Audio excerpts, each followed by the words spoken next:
Hi, welcome back to Inside the History at Battleship Cove on board the USS Massachusetts.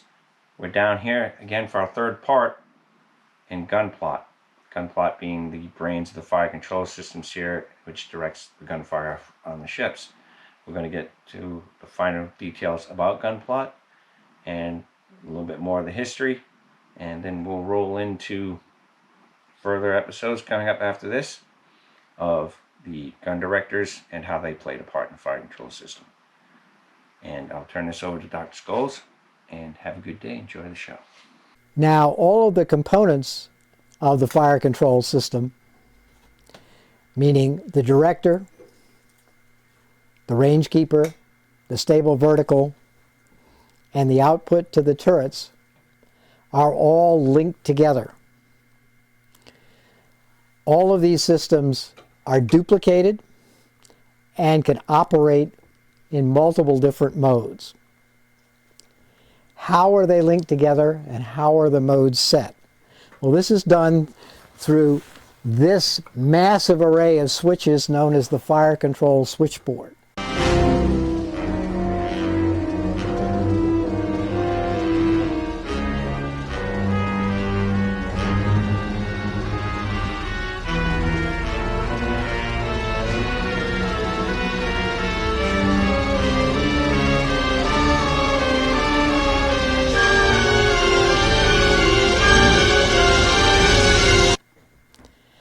This enables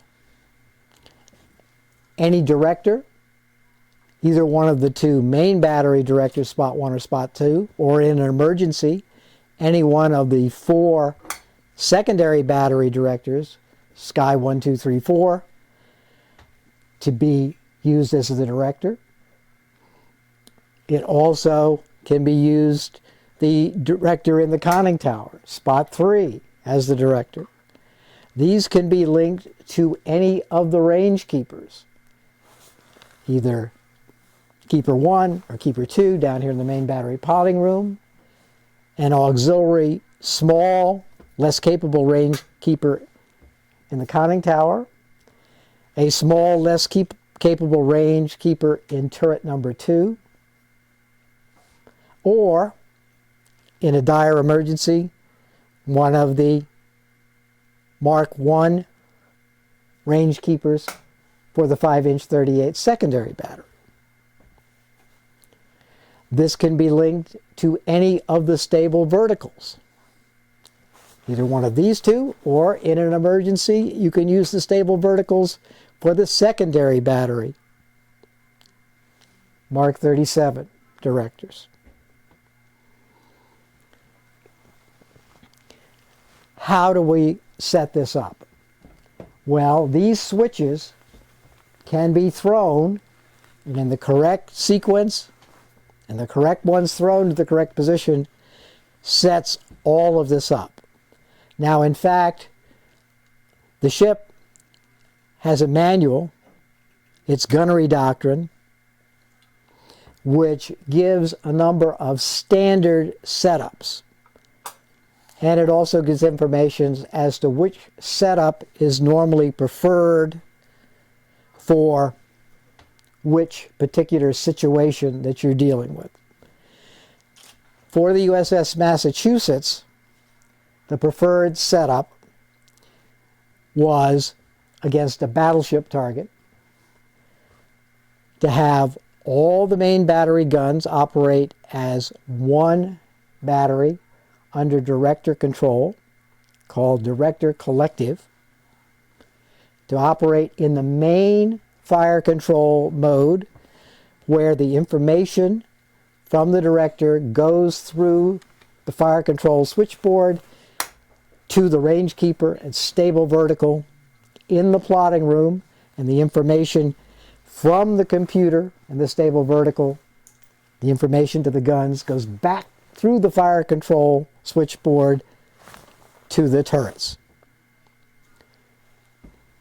The director 1, spot 1, up at the top of the fire control tower, would control level, cross level, and the firing circuits. In other words, the master key to fire the guns would actually be the one up there. The rangekeeper would be rangekeeper 1, linked to its stable vertical 1, which would be calculating the solution and providing the stable vertical information to the computer, in addition to information coming from the director. At night, when one can't see the horizon, the guys up in the director can't see the horizon, so they can't give you level and cross level. Then you depend completely on the stable vertical. This was their standard setup number 5. In that one, the director would be giving train, because even if it couldn't see the target, the Mark 13 radar can and move the director, and the computer can automatically move the director to the correct point based on the solution that it has. So the director doesn't have to be able to see the target to control in train. Level and cross level and the firing circuit would then be from the stable vertical in the plotting room. So the master trigger would be the one on the stable vertical. Rangekeeper 1 would be calculating the solution with the aid of the stable vertical, number 1. All of this can be programmed in by moving these switches.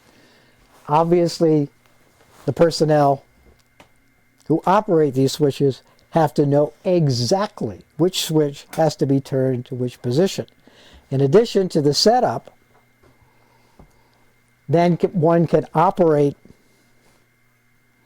the system, the standard setup, in multiple modes. We've talked about the automatic mode, which would be the preferred mode.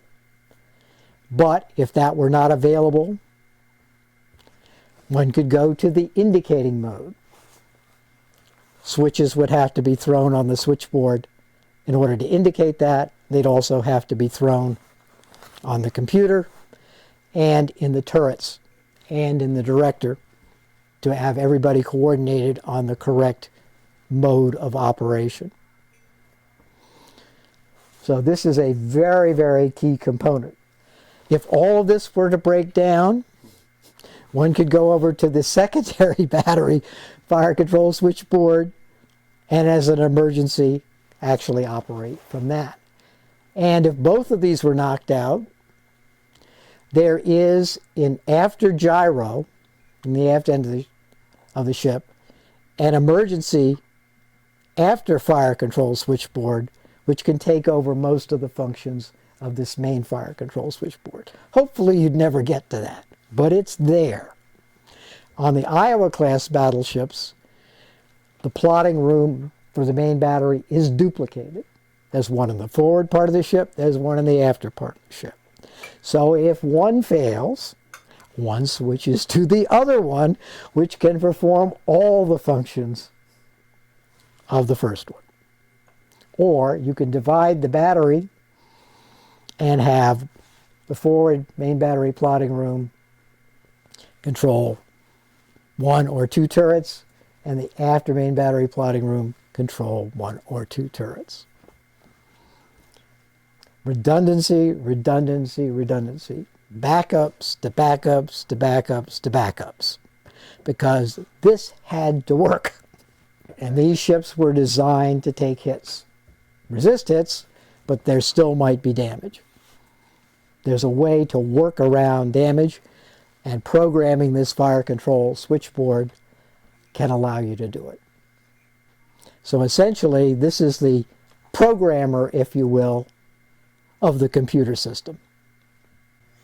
As the nerve center of the fire control system, it's very important for the plotting room to know where our own ship is and what other ships in the formation might be, to make sure you don't fire on your own ships, and also to give the computer correct information about where you are, and also what maneuvers your ship might be doing, because sudden sharp turns need to be corrected for in the fire control system And although usually the automatic systems were capable of correcting for most turns and maintaining the solution, there was always the possibility you might get thrown off.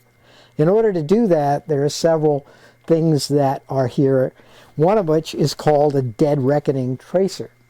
This basically plots the ship's course on a chart, and this moving pen not only moves in direction, but moves at a speed proportional to the speed of the ship and gives you a track of the ship, basically course and speed on a continuous basis. So you can watch and see where your ship is and where it's turning. You also can know the formation that your ship is in. Say all your ships are lined up, line ahead, bow to stern, following each other. You know that you're the lead ship in the formation. You can expect that all the other ships are going to be following you, sort of like the tail following the dog. And from this you can see, well, something behind us is almost certainly our own ships and not the enemy ships, and we better not shoot at that. We also would have a chart here on the chart table and a navigating officer who would be plotting all this manually and would probably have a plotting board showing the position of all the other ships in the formation relative to our own ship.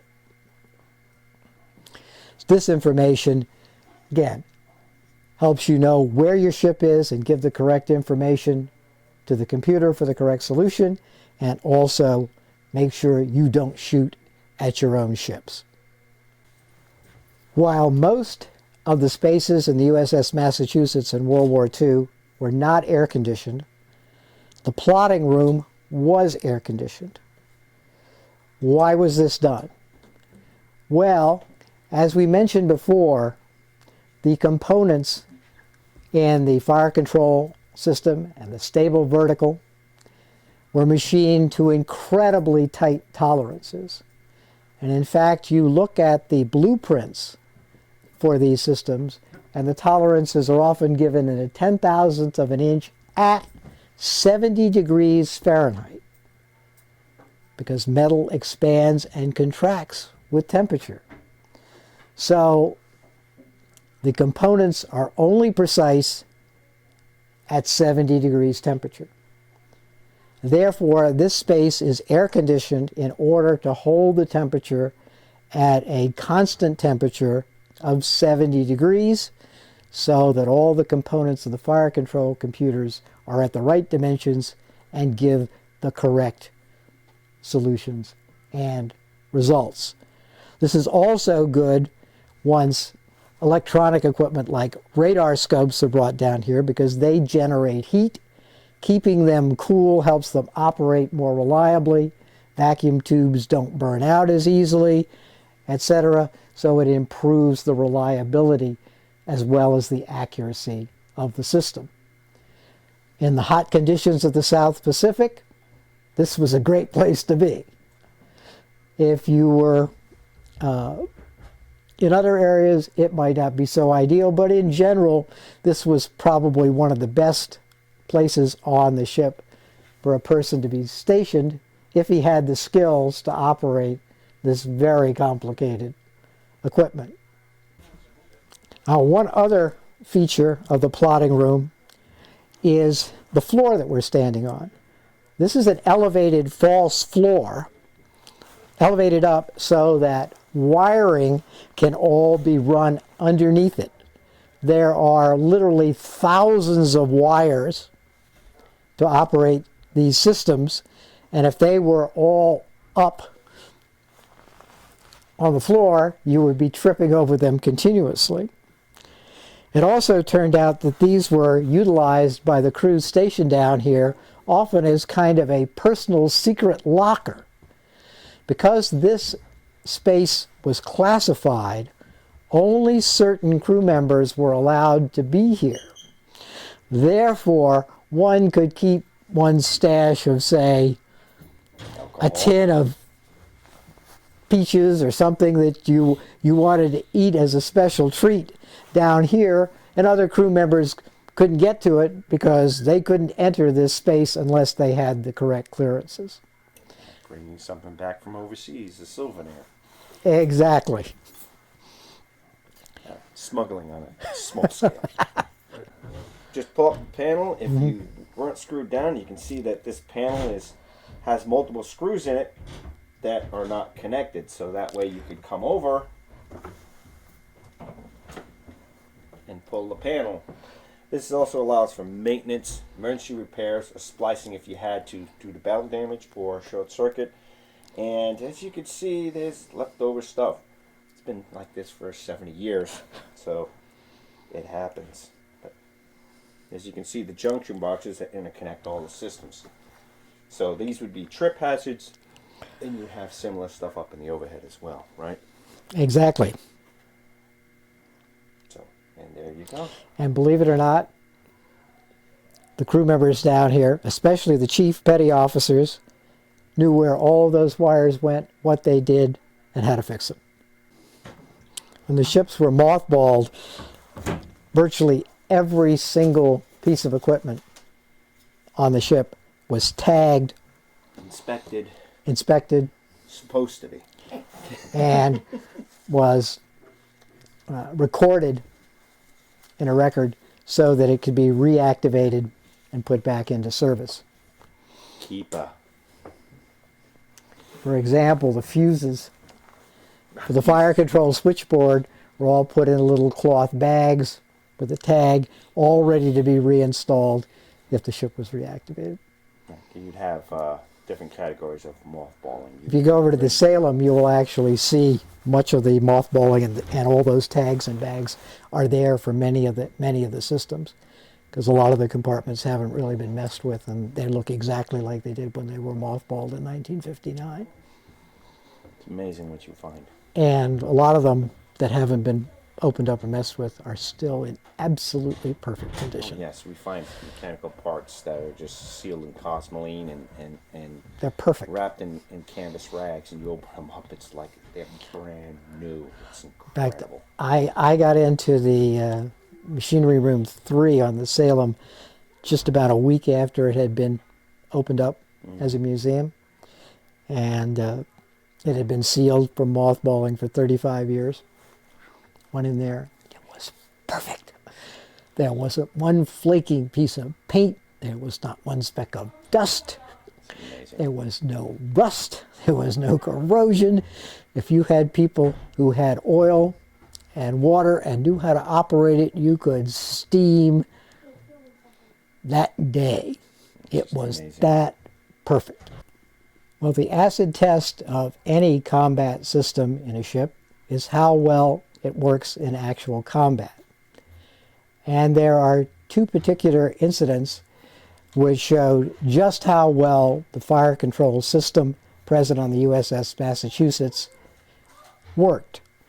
The first one involved Operation Torch, the invasion of North Africa, where the USS Massachusetts was the flagship. The Massachusetts fired famously at the French battleship Jean Bart, which was incomplete and immobilized in Casablanca Harbor. At approximately a range of 25,000 yards, she scored 5 hits on the Jean Bart, one of which went through 8.8 inches of steel deck to explode in a secondary battery powder magazine. Now, the secondary battery was incomplete on the Jean Bart, and therefore that magazine was empty.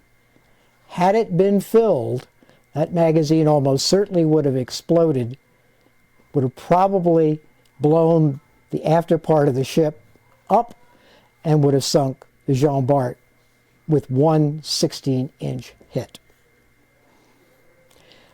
The Massachusetts also fired at several other ships, a light cruiser, which it hit, and 2 French so-called super destroyers. One of these destroyers, the Milan, was at a range of over 28,000 yards when the Massachusetts fired at it and hit it with one 16-inch shell, which destroyed the French destroyer. This was the longest range hit ever recorded from one moving ship to another with a gun. And that hit was produced by the Mark 38 director and the associated fire control system, such as you've seen here in the plotting room today. A second example of how well this system worked was the Second Naval Battle of Guadalcanal. In this, the battleship USS Washington fired on the Japanese battleship Kirishima. Now, if you remember our automobile model, we had the two automobiles going in the same direction on the roads, so that their position relative to each other in terms of range and bearing changed very little, making it the easiest possible fire control solution. This was not the case with the Kirishima and the Washington. They were in fact steaming on opposite courses. The Kirishima at 27 knots and the Washington at 26 knots.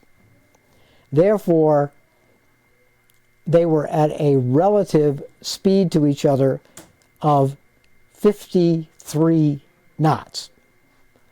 Imagine, if you will, the automobiles again, with one coming at the opposite direction at a relative speed of 60 miles an hour. Even at your 20-foot distance, you'd have to pull the trigger at exactly the right moment to hit it. Yet, the fire control system worked so well that it was able to deal with this very rapidly changing range and bearing. And the Washington fired 75 shells and got over 20 hits. That's a hit rate of 27% at night at an average range of about 8,500 yards. You will read in many books that the Washington got 9 hits. However, that has proved in further investigation not to be correct. And when Robert Ballard dived on the Kirishima in Iron Bottom Sound, he actually found evidence of at least 20 direct hits by the 16-inch guns, which sunk the Kirishima with gunfire alone. The only incidents of a U.S. battleship sinking an enemy battleship in World War II by gunfire alone. So, based on the actual test of actual combat, this system worked very well indeed. All right, welcome back to Inside History here on USS Massachusetts and Fire Control Plot. And I'd like to thank Dr. John Scholes for giving us the in-depth insight into just main battery plot here, which is the nervous center for fire control. And we'd like you to like, share, subscribe, and links are here. And if you want to learn more, well, we will be doing additional videos on the Mark 38 Director in Spot 1, on the central fire control in the upper level of the conning tower, and the Mark 40 Reserve Director, and also on the gun turrets and how the fire control system interacts with them and their local fire control system. If you want to learn more about fire control computers and the procedures used to operate the main battery, one can see videos on YouTube about main battery fire control procedures, a U.S. Navy training film, about the basic mechanisms of the Mark 8 Rangekeeper fire control computer. There's a part 1 and part 2, also videos based on U.S. Navy training films on YouTube. And if you'd like to read a book, there is an excellent book by Norman Friedman, one of the leading authors on naval ship design, naval history, called Naval Firepower, which describes particularly the fire control systems of battleships and other heavy gun ships during the dreadnought era from the turn of the 20th century to the end of World War II. All right. I'd also like to invite you to come visit the USS Massachusetts in person, and if you're interested, when we resume firepower tours, to join us for a firepower tour where we will go through the turrets from top to bottom, as well as revisiting some of the fire control spaces. And also give you more in-depth personal history where we can answer your questions on the spot. So there's a lot of things that you may have questions for, and we'd like to get those answers for you. Plus, it's a lot better to come in person and physically walk through history and touch history, because there's so much history here. We could go on and on and on, but in time we will. So stay tuned.